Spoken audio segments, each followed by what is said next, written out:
everybody, I'm Dirty Jack O'Brien, sitting ringside at the Rim Palace, proud to bring to you the 2016 John Druska Invitational Rod Hockey Championship Tournament, sponsored by the Los Angeles Rod Hockey League, brought to you by O'Doul's.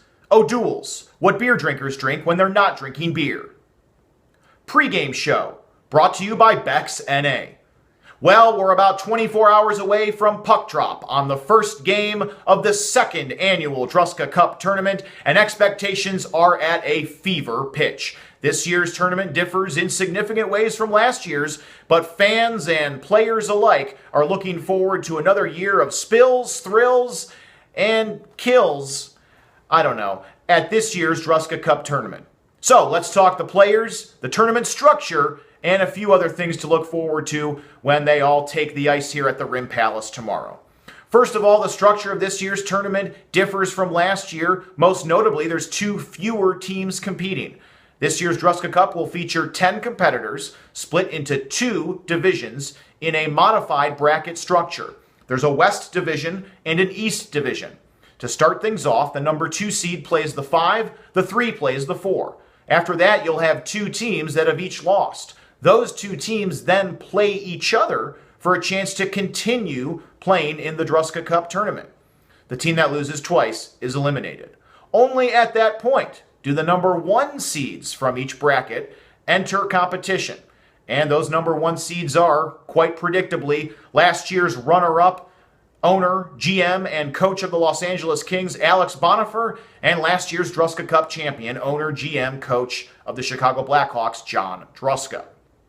In the West Division, underneath Bonifer's number 1 seed, is Brendan McGowan, founder, owner, GM, and coach of the Hammertown Bruisers, who lost a heartbreaker to Bonifer's very Los Angeles Kings in the semifinals last year, 9-7.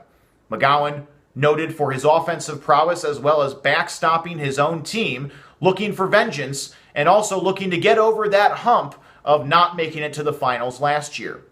The 3rd seed in the West, another Druska Cup veteran, Todd Barry, followed by Eric Wilikowski in the number 4 seed, also a veteran of last year's Druska Cup. Rounding out the West Division, our only female competitor this year, Linnea Snyder, her first Druska Cup. On the East side, Druska sits atop the 1 seed as mentioned, followed by his dear friend off the ice and bitter rival on it, Louis Yacarino, who lost a snoozer of a blowout last year in the semis 9-0 to Druska's Blackhawks. Yacarino, no doubt, still tasting that sting in his bitter mouth.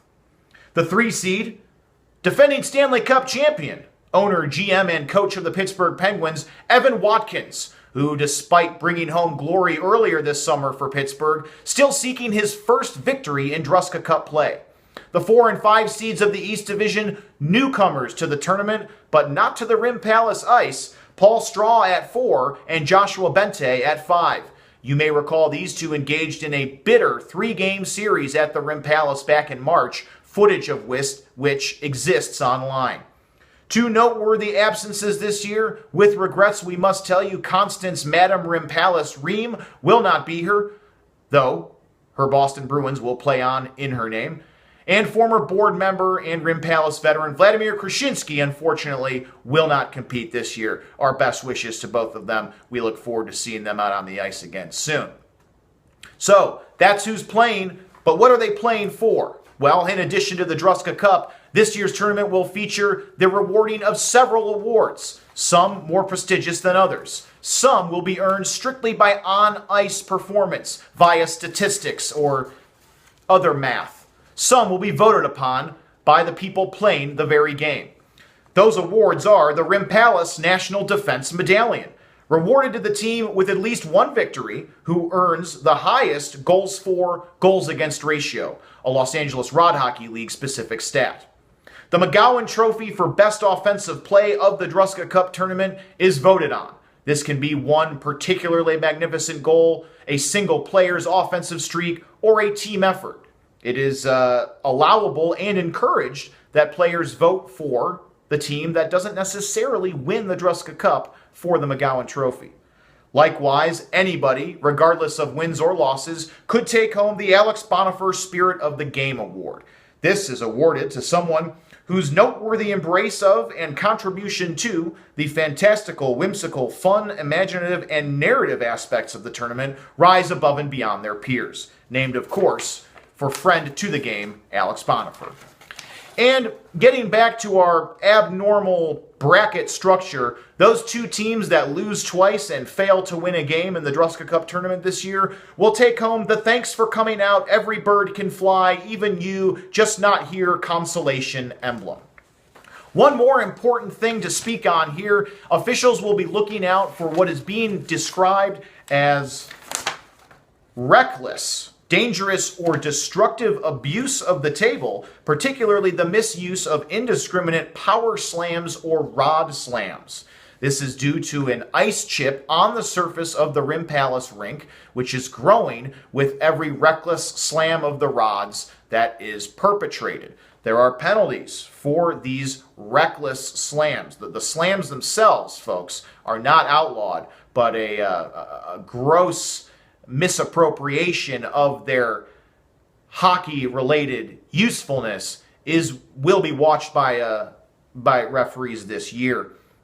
Briefly, the penalties for this are on a building scale, and there will be a loss of puck possession for the third offense after a couple warnings, followed by penalty shots, a Druska Cup Tournament first for the 4th through 6th offense, and then automatic goals against if someone continually slams the rods at the Rim Palace. This is harsh justice being dealt by the Rules and Punishment Committee, but apparently a big enough problem that it has to be addressed, and they can't wait for the tournament to pass before implementing these new rules. We take our rod hockey seriously here. Well, I think that's about it for me. This has been the 2016 John Druska Invitational Rod Hockey Championship Tournament, sponsored by the Los Angeles Rod Hockey League, brought to you by O'Doul's. O'Doul's, what beer drinkers drink when they're not drinking beer. Pre-game show brought to you by Beck's NA. I'm Dirty Jack O'Brien, and we sure hope you tune in again tomorrow for the 2016 John Druska Invitational Rod Hockey Championship Tournament, sponsored by the Los Angeles Rod Hockey League, brought to you by O'Doul's. O'Doul's, what beer drinkers drink when they're not drinking beer. Until then, take care.